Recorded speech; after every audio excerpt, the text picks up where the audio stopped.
नमस्कार बच्चों। उदाहरण की श्रृंखला में हमने 9 नंबर चैप्टर को कर लिया है। आज 10 नंबर चैप्टर की बात करते हैं। 10 नंबर चैप्टर है तरंग प्रकाशिकी। तरंग प्रकाशिकी के अंदर जितने भी उदाहरण हैं करेंगे आज। इस चैप्टर में बहुत ही कम उदाहरण है। पहला उदाहरण है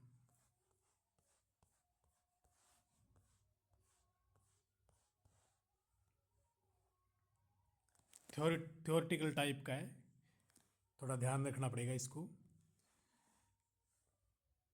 जब एक वर्णी प्रकाश दो माध्यमों को पृथक करने वाली सतह पर आपतित होता है,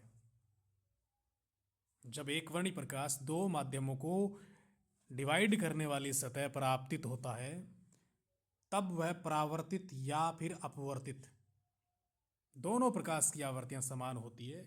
ये बात स्पष्ट करनी है। सुनो ध्यान से, क्या कहना चाहता है कि चाहे परावर्तन की बात करें चाहे अपवर्तन की बात करें, दोनों के अंदर लाइट तो आपतित होती ही है।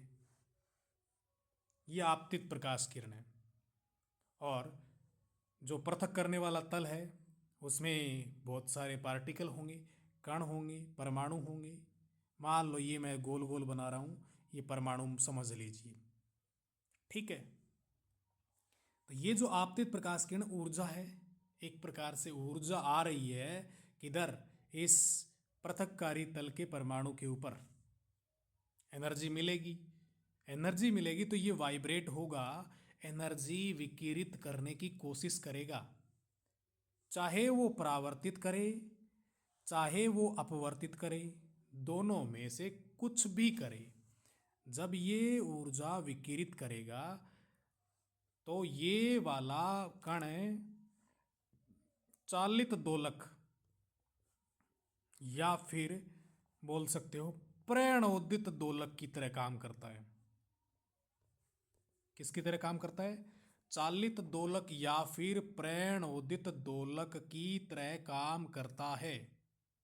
मतलब ये है कि ये जो एनर्जी मिली है इसको, जो भी फ्रिक्वेंसी की एनर्जी मिली है, मान लो न्यू आवर्ती की ऊर्जा मिली है, और ये जब छोड़ेगा चालित या फिर प्रणोदित कंडीशन में, तो इस कण की जो भी परावर्तित प्रकाश की आवृत्ति हो या फिर अपवर्तित प्रकाश की आवृत्ति हो, तीनों की तीनों क्या रहेगी? सेम रहेगी। चाहे वो आपतन हो, चाहे परावर्तन हो, चाहे अपवर्तन हो, तीनों कंडीशन में आवर्ती की वैल्यू सेम रहेगी, क्योंकि ये पार्टिकल किसकी भांति व्यवहार करता है? चालित या प्रणोदित दोलक की तरह व्यवहार करता है। ओके, देख लीजिए क्या लिखा है आपके बोर्ड में, किताब के अंदर। परावर्तन या अपवर्तन में आपतित जो प्रकाश है ना, ये जो प्रकाश आपतित प्रकाश, वो परमाणु के साथ में क्या करता है? अनोन्य क्रिया करता है। और परमाणु किसकी तरह व्यवहार करता है? दोलित्र की भांति व्यवहार करता है। और परमाणु कैसे दोलन करता है? प्रणोदित दोलन करने लग जाता है। जो आवर्ती आपतित प्रकाश की थी, वही आवर्ती जब उत्सर्जित प्रकाश करेगा तो कौन सी परावर्तन बोले या फिर अपवर्तन की आवर्ती के क्या होती है? बराबर होती है। तो ये वाला आई थिंक प्रश्न समझ में आ गया है। एक बार दोबारा सुन लीजिए इसको, ठीक है। चलिए दूसरा प्रश्न देखें। जब प्रकाश विरल से सघन माध्यम में गति करता है तो उसकी चाल में कमी आती है। ठीक बात। क्या चाल में आई कमी प्रकाश तरंगों द्वारा ऊर्जा, संचरित ऊर्जा में कमी को दर्शाती है? नहीं, चाल में आई कमी ऊर्जा में कमी को दर्शाती नहीं है। क्यों नहीं दर्शाती? क्योंकि ऊर्जा है वो चाल पर डिपेंड ही नहीं करती। देखो ध्यान से, नहीं। क्यों? तरंग से जो ऊर्जा है वो आयाम पर डिपेंड करती है, और चाल पर डिपेंड नहीं करती। तरंग ऊर्जा जो है वो किस पर डिपेंड करती है? आयाम पर डिपेंड करती है, ऊर्जा चाल पर नहीं करती। ओके, तो फिर तीसरा प्रश्न देख लीजिए। तीसरा प्रश्न ये बोलता है, प्रकाश की तरंग अवधारणा में प्रकाश की तीव्रता का आकलन तरंग के आयाम के वर्ग से किया जाता है। क्या यह वह क्या है जो फोटोन की अवधारणा में प्रकाश की तीव्रता का निर्धारण करता है? देखो, फोटोन की अवधारणा में तीव्रता का निर्धारण करने वाला पॉइंट क्या है? तीव्रता का मीनिंग क्या है ये समझिए। आवर्ती चाहे कुछ भी हो, तीव्रता का मतलब क्या होता है? एकांक क्षेत्रफल। तीव्रता का मतलब है एकांक क्षेत्रफल में एकांक टाइम के अंदर जितने भी फोटोनों की संख्या है वो तीव्रता है। आवर्ती चाहे कुछ भी हो, कोई फर्क नहीं पड़ेगा, लेकिन तीव्रता का मतलब क्या होता है? एकांक क्षेत्रफल और एकांक समय के अंदर जो भी फोटोनों की संख्या होती है वो क्या होती है? तीव्रता को डिफाइन करती है। ठीक है, चलिए चलते हैं दूसरे उदाहरण की तरफ।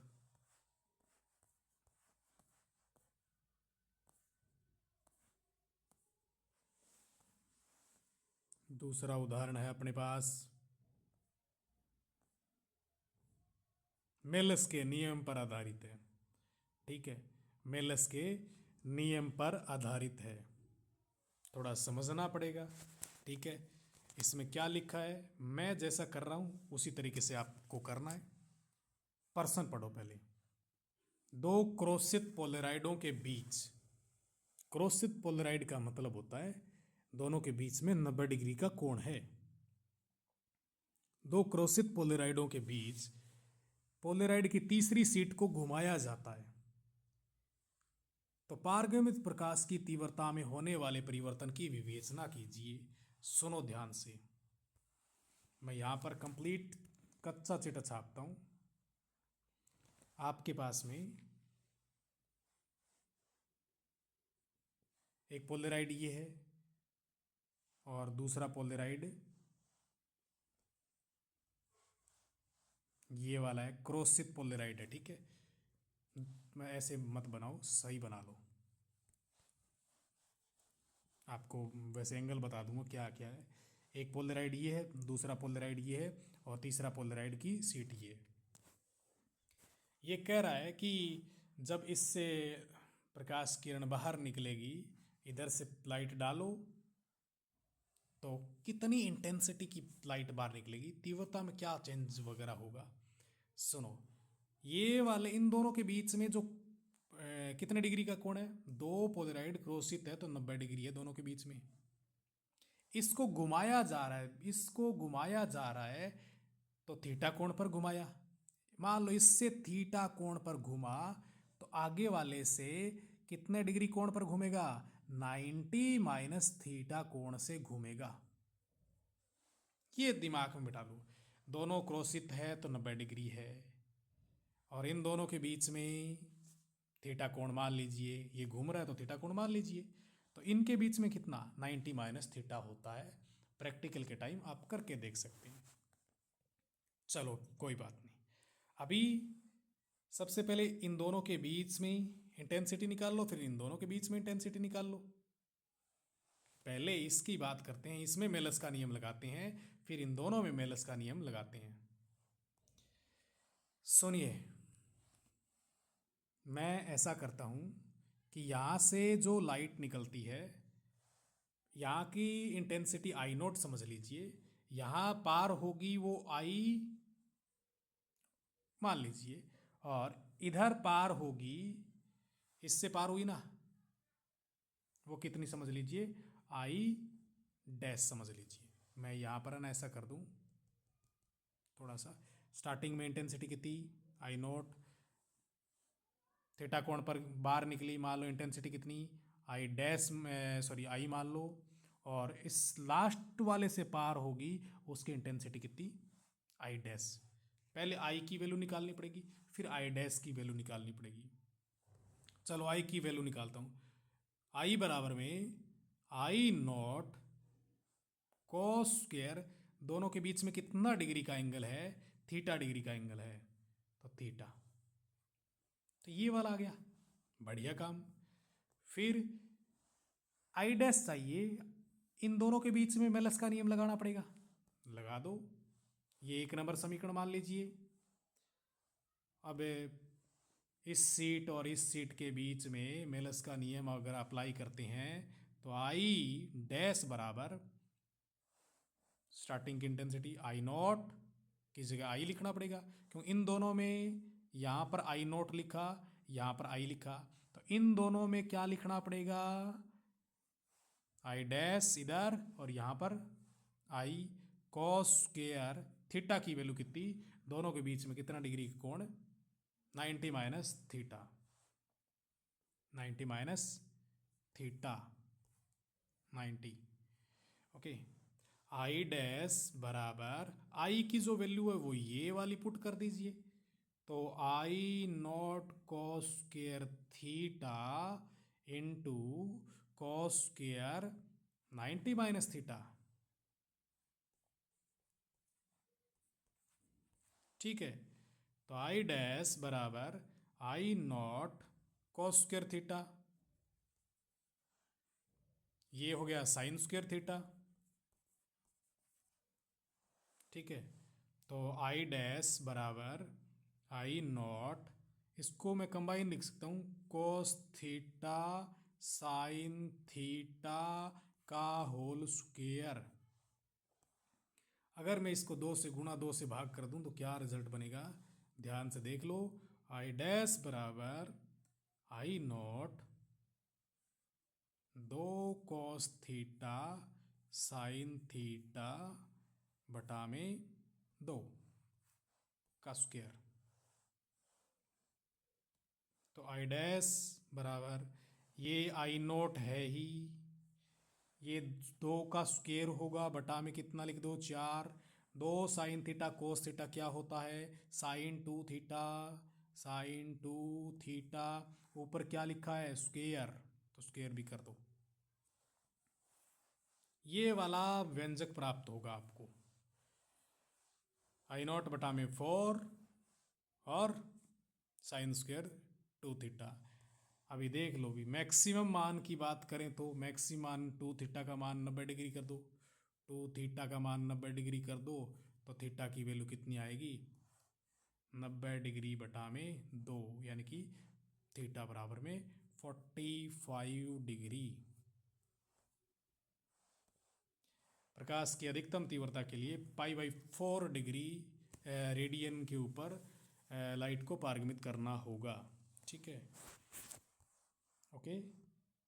तो इसी के साथ इसमें 2 ही तो उदाहरण है, 2 उदाहरण है अपने पास में। पहले 2 पोलेराइड है, मैं इधर एक बार चित्र और दोबारा समझा देता हूँ, आप दोबारा समझ लीजिए।